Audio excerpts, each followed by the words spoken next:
you will forget it. If you hear something, you will remember it. But not until you do something will you understand it. As a young boy, only in first or second grade, I was moved from the normal kid class when it came to math, English, and reading time. I was sent to a small trailer about 400 yards from the school for remedial classes. I didn't know why. I was just told that I would hold up the other kids because I didn't learn as fast. You know, and this actually continued for me all the way through high school.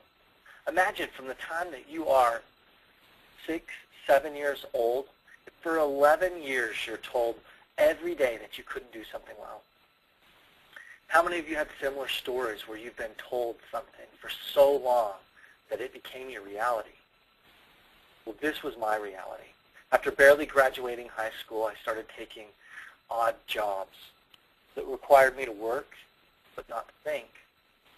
Until one day, as I was traveling through Austin, Texas, I was replacing food court signs in Walmarts. So I would, tear down the old sign, repaint the wall, and put up a new sign. Night after night as traveling, I watched infomercials. There was one in particular that I watched over and over again. This was a 30-day money-back guarantee to make you a millionaire and change your life program. So after months and months, I finally scraped together the money to buy it. I got it. I spent 30 days intensely studying this program. And guess what happened to me after the after the 30 days was over? I still wasn't a millionaire. Can you believe it? I wasn't a millionaire after 30 days. But I did have $1 million idea. See, I realized something, that I learned something extremely fast and easy. And I wanted to know why. I kept asking myself, traditionally, why didn't I learn these types of things traditionally when I could learn it this way? So I spent a couple of years reading books, picking up other programs, and finally, after about a year and a half, I was diagnosed with dyslexia, with just dyslexia. After that, it was a whole game changer. I learned that traditional methods didn't work, and that in order for me to succeed, I had to be untraditional, if I can say that. Untraditional. Within 2 years from that point, I was accepted into college. I had a 3.9 GPA and sat on the dean's list. Immediately after college, I was picked up by a nationwide mortgage bank. My job was to be an account executive and sell money to mortgage brokers. So that in turn, they could do loans for anybody trying to buy a house or refinance a house.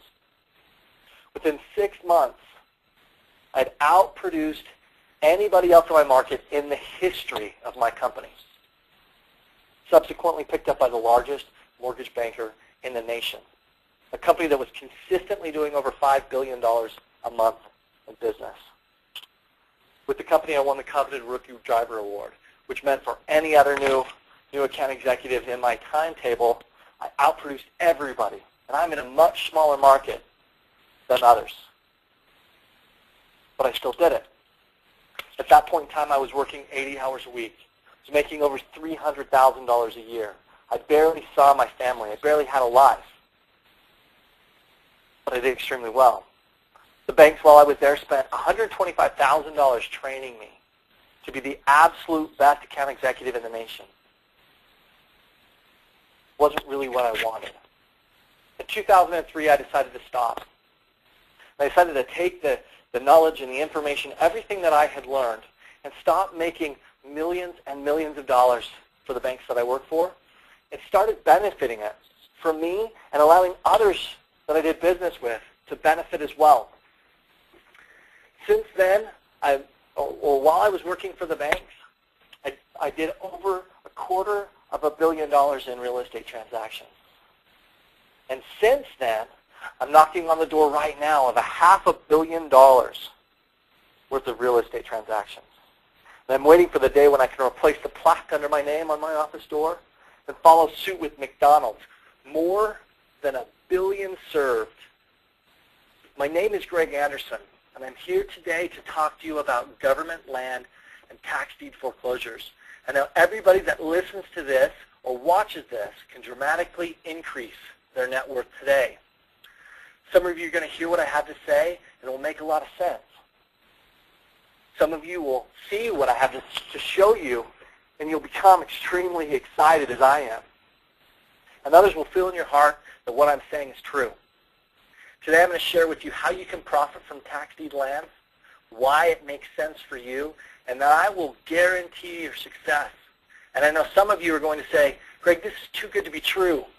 And that's good, because it just means you're paying attention. Now, we all know what's going on in the market today. Today is a foreclosure short sale phenomenon. Something that hasn't happened, the liquidation of properties hasn't happened as much since the Great Depression. Sales are happening everywhere. But how is it that you truly make money in tax deed and government foreclosed lands? Well, before I share that with you, I found these images the other day, and it was really powerful for me. And it really helped clarify a lot of questions that I had about what was going on in the economy and the market. So I want to share those with you right now. All of us recognize Benjamin Franklin here on the $100 bill, something that all of us probably at one point in time carried it in our pocket, if not today. Well, this is what $10,000 looks like. It's a half-inch thick. It's a billfold, $10,000. That's a retirement account for some, or it's a weekend in Vegas for others.